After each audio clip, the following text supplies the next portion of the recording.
It's a pleasure to be on this side of the pulpit again. I realized I was never very good at math. I was doing my list in my mind of things, of places I've been, and realized I've actually been in 7 states, not in 6 states. I forgot Massachusetts. Grant, O Lord, that your word may be faithfully proclaimed, your word may be faithfully received, and your word may be faithfully made manifest in your world. How many of you remember Paul Harvey? Wow. Well, for those few of you who don't, Paul Harvey was a radio newscaster. We might call him an anchorman today, but it was on the radio. He broadcast from WGN in Chicago beginning just toward the end of World War II and continued on until he died at the age of 80 in 2009. Every day, he was a source of news for many Americans, including Saturday, when most commentators did not work. And in the course of his programs, he developed something called The Rest of the Story, which eventually evolved into its own separate program and ran for 80 episodes, which have now been compiled into a book by his son. And he would take a particular news item and he would, if you will, tell the backstory of that item, the things that were not normally included in the news report, and often leading to an unexpected revelation of a famous person or event being involved in this particular story. And at the end he would say, and now you have the rest of the story. That phrase is something that we Christians would like to do, is to have the rest of the story. Because if we look at the gospel, if we look at the story of Jesus, who he was, what he did, what he said, we discover that we know that much of a story that is that wide. We don't know the rest of the story. We don't know, for instance, why it took 5 years before his family returned to Nazareth after his birth.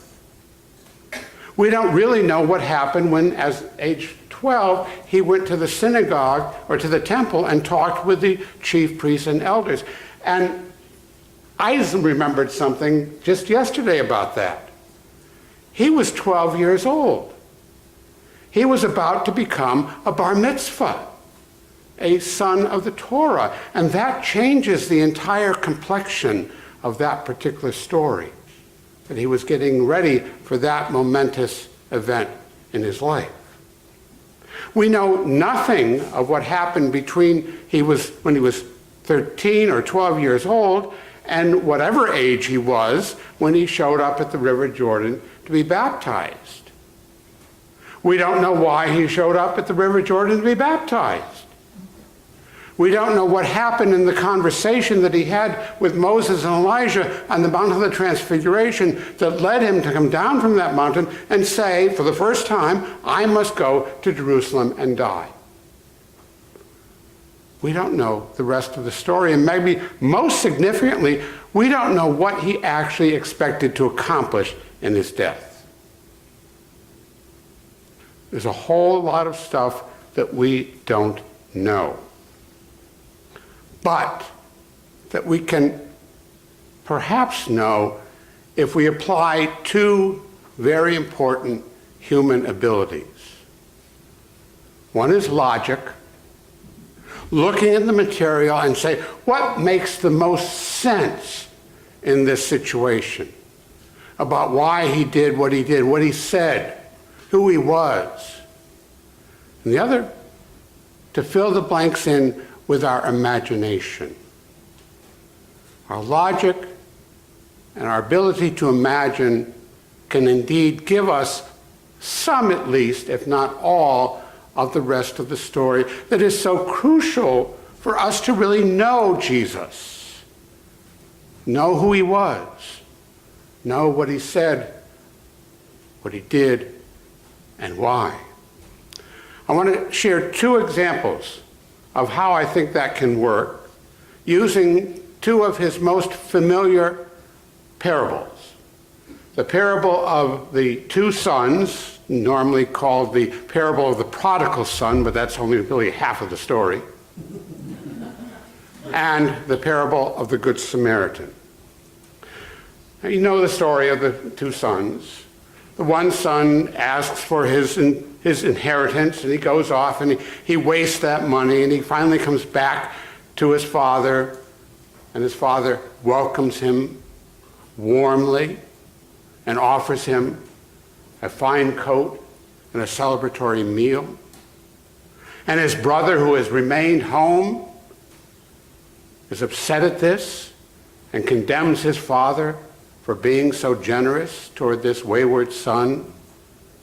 And his father responds, perhaps unconvincingly, "This my son was dead and he's alive again. He was gone and he's come back." That's the story. But where did it come from? Why did he tell that story? And what was his purpose in telling that story?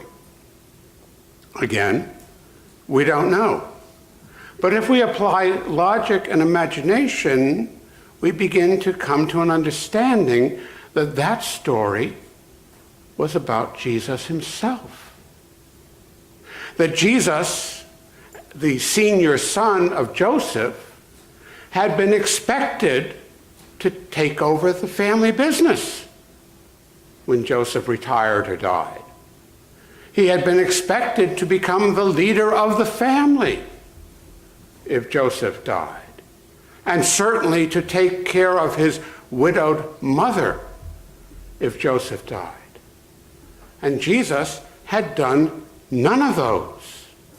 Indeed, Jesus had left at some point to go his own way, a trip that eventually took him to the River Jordan to be baptized by John. His family, understandably, was not very pleased with him. He wasn't living up to his responsibilities and obligations. And when he comes back, as he does after John is arrested, when he comes back to Nazareth, he proclaims that he's now going to have this marvelous new ministry in the midst of them. And how do they respond? Get off your high horse. You're Jesus, the son of Joseph. Go back to the family business. Take care of your widowed mother. Pay attention to your responsibilities and forget this God nonsense.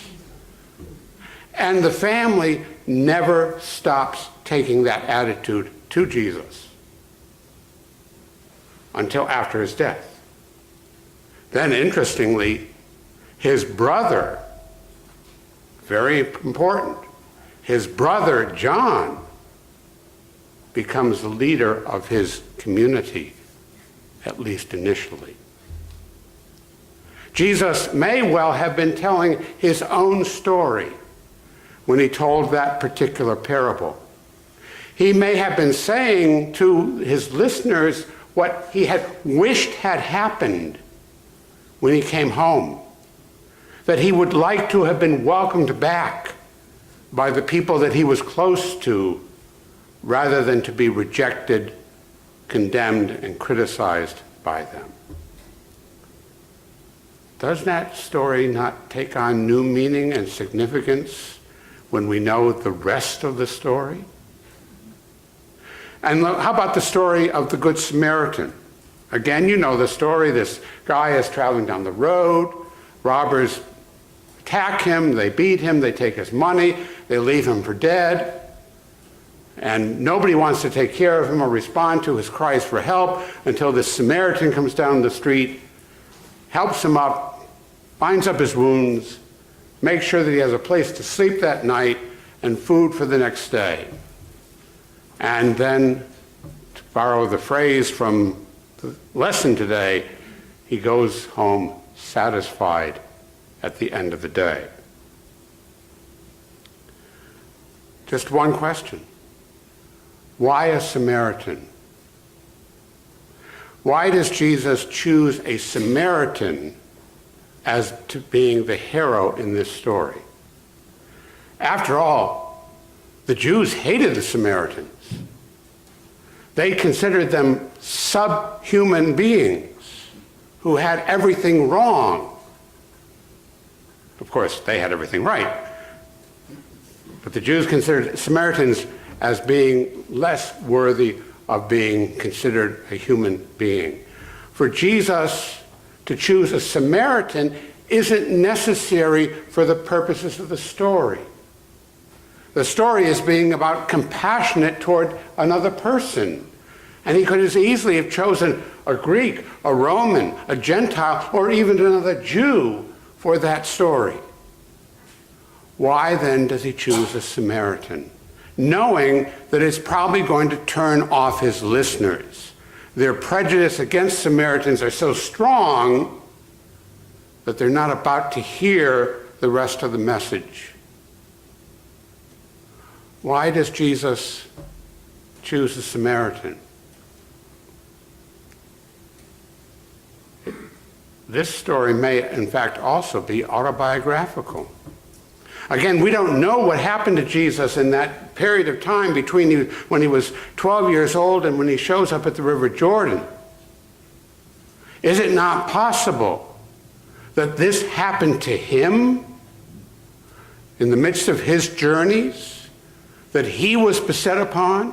That he was robbed? That he was beaten and left for dead? And a Samaritan, in fact, did come to his help?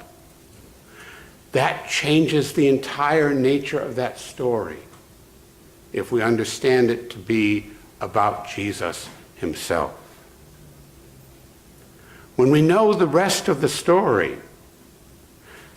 which means knowing the parts of the story that we do know and applying our logic and our understanding and our imagination to the parts of the story that we don't know, we can come to a deeper and more profound understanding, and therefore relationship with this itinerant Jewish rabbi.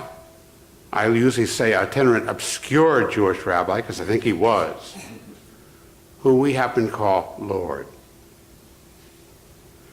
And as Paul Harvey would have said at the end of his broadcast, now you know the rest of the story.